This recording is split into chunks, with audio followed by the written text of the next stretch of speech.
Badminton player.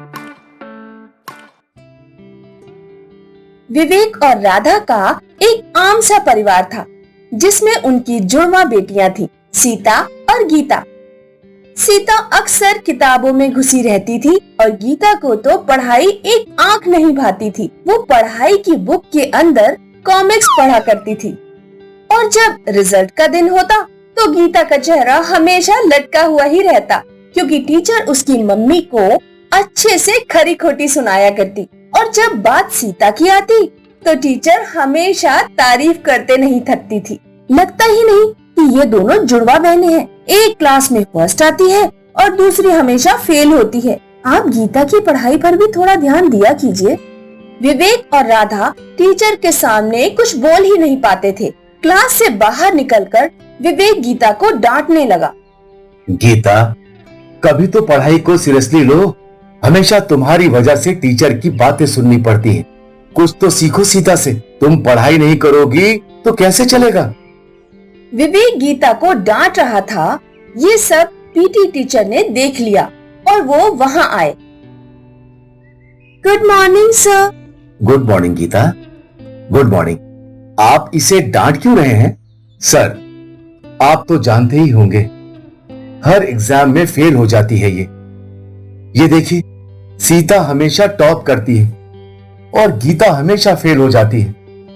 Teacher हमेशा गीता के लिए सुनाती हैं। अब आप ही बताइए, इसका क्या करूं? सर, हर बच्चा एक जैसा नहीं होता। माना सीता और गीता जुड़वा बहनें हैं, पर उन दोनों की भी पसंद अलग है। गीता स्पोर्ट्स में बहुत अच्छी है, पर सीता को स्पोर्ट्स नहीं पसंद। आपको गीता को उस चीज में सपोर्ट करना चाहिए जो उसे पसंद है। अगर गीता को आप सपोर्ट करेंगे तो वो बहुत अच्छी बैडमिंटन प्लेयर बन सकती है। मुझे गीता पर बिलीव है।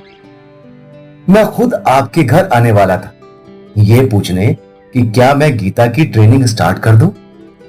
पीटी सर की बात सुनकर विवेक और राधा को लगा कि उन्हें गीता को भी सपोर्ट करना चाहिए।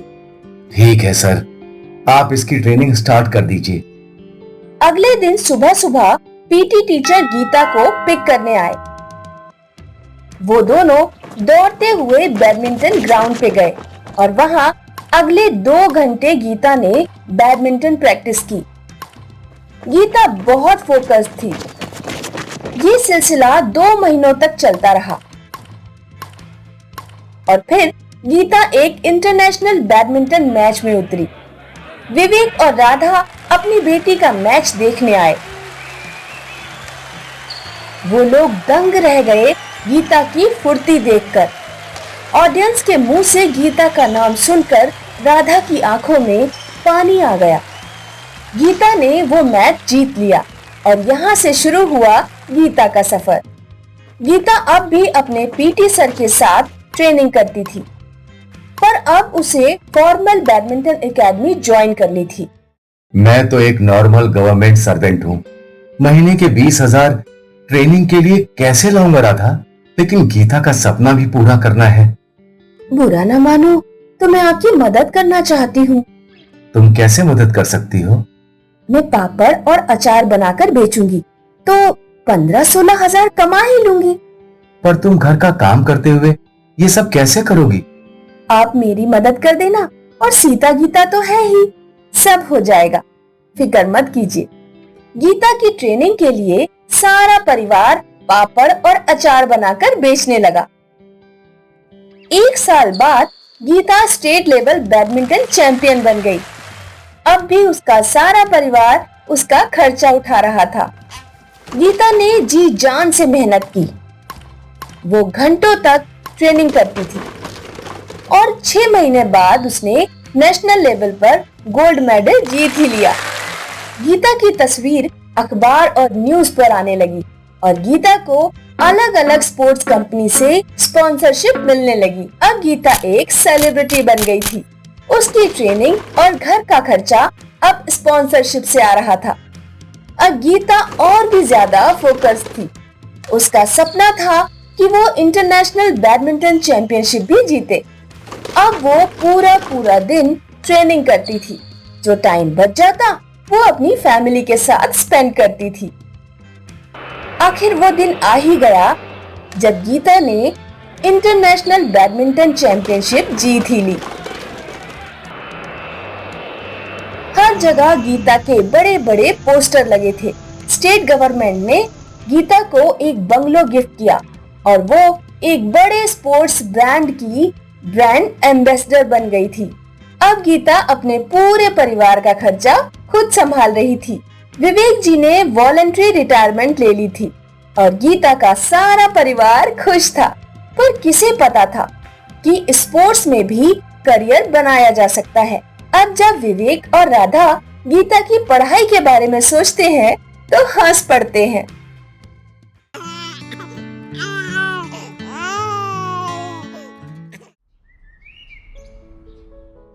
मधु अपने माँ पापा की लाडली थी। वो हमेशा अपने पापा की मदद किया करती थी। ये लीजिए पापा, मैंने ये कुर्ते के बटन टांग दिए हैं। बहुत अच्छे बेटा, अब तुम्हें सिलाई करना भी सीख लेना चाहिए। क्या पता ससुराल में काम आ जाए। क्या पापा, आप फिर मेरी शादी की बात कर बैठे? मैं तो यहीं आपके पास रहना चाहती हूँ। हाँ हाँ मेरी लाडली, तुम अपने पापा के पास ही रहो।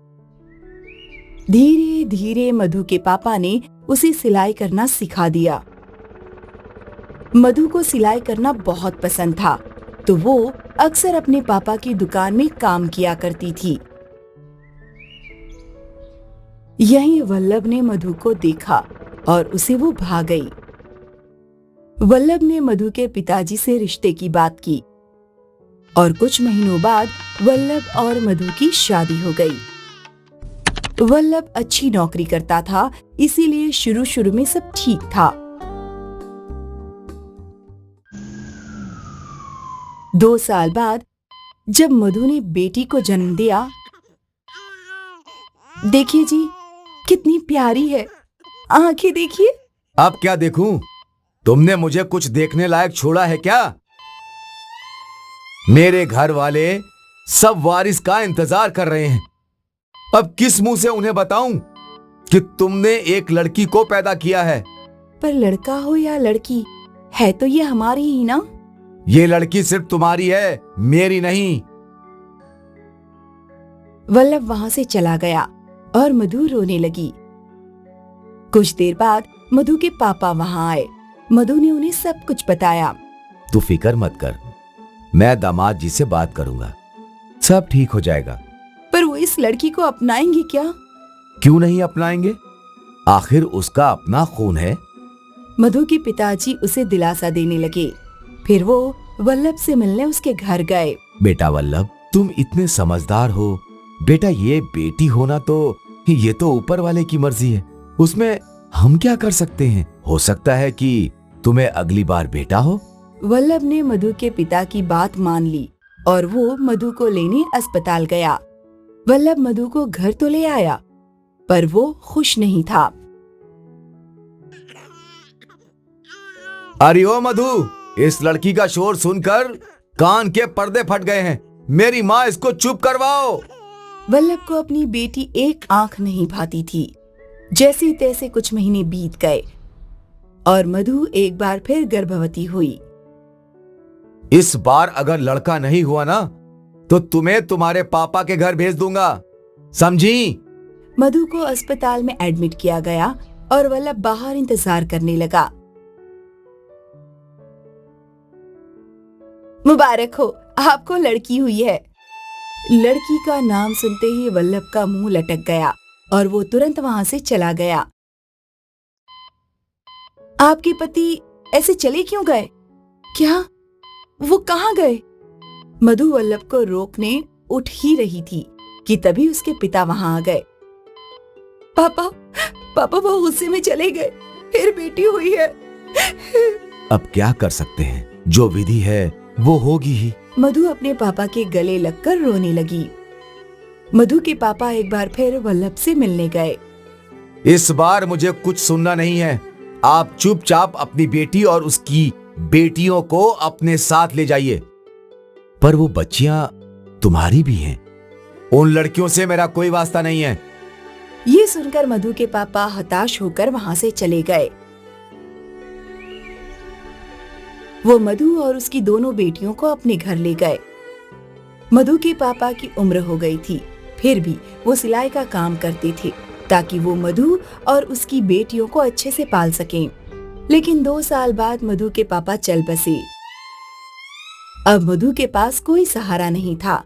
मधु ने अपने आप को संभाला और खुद सिलाई का काम करने लग गई। वो अपनी दोनों बेटियों को संभालते संभालते सिलाई का काम भी करती थी। देखते देखते उसकी दोनों बेटियां बड़ी हो गईं और स्कूल जाने लगी। मधु की बड़ी बेटी माया स्पोर्ट्स में बहुत अच्छी थी। मैं आपकी परिस्थिति जानता हूँ, लेकिन मैं चाहता हूँ कि आप माया को सपोर्ट कीजिए। वो टैलेंटेड है और बहुत जल्द आपका नाम रोशन कर दिखाएगी। सर, जितना मुझसे हो सकता है मैं करूंगी। पीटी सर ने माया की कोचिंग जारी रखी और मधु दुकान पर ओवर टाइम काम करने लगी ताकि वो माया को सेहतमंद खाना और उसकी स्पोर्ट्स की जरूरत की चीजें दिलवा सकें। माया भी जी तोड़ मेहनत कर रही थी। इन दोनों माँ बेटियों की मेहनत रंग लाई और माया ने स्टेट लेवल चैंपियनशिप में गोल्ड मेडल जीत लिया। माया ने अपनी माँ का नाम रोशन कर दिया जब उसकी और उसकी माँ की तस्वीर अखबार में आई। ये तस्वीर देखकर वल्लभ सोच में पड़ गया कि आज उसका भी नाम उस अखबार में होता अगर वो बेटी के जन्म पर अपनी पत्नी को अकेले ना छोड़ देता। उसकी इच्छा थी कि वो वापस जाकर माफी मांगे, पर अब किस मुंह से।